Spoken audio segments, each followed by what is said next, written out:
महाबळेश्वर येथे इचलकरंजी महापालिकेतील पदाधिकारी व अधिकाऱ्यांसाठी प्रशिक्षण शिबिर. लोकप्रतिनिधी आणि प्रशासन ही विकासाच्या गाडीची दोन चाके आहेत.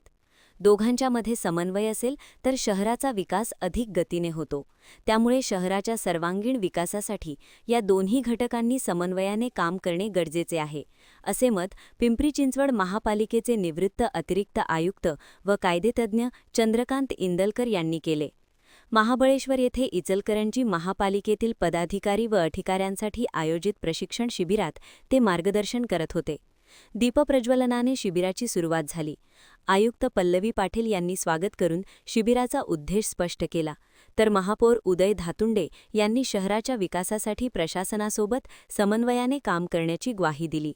इंदलकर यांनी मार्गदर्शन करताना महापालिका अधिनियमातील तरतुदींचे सविस्तर विवेचन केले.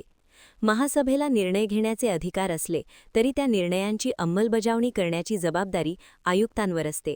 कायद्याच्या चौकटीत न बसणारे निर्णय स्थगित करण्याचा अधिकार आयुक्तांना आहे.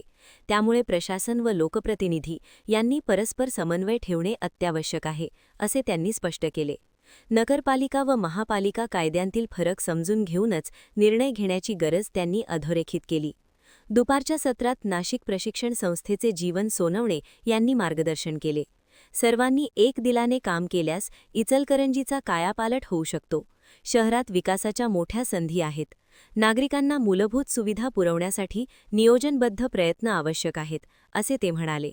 शासनाने नेमलेल्या तज्ज्ञांच्या मार्गदर्शनाचा लाभ घेतल्यास विकास प्रक्रियेला गती मिळेल, असेही त्यांनी सांगितले.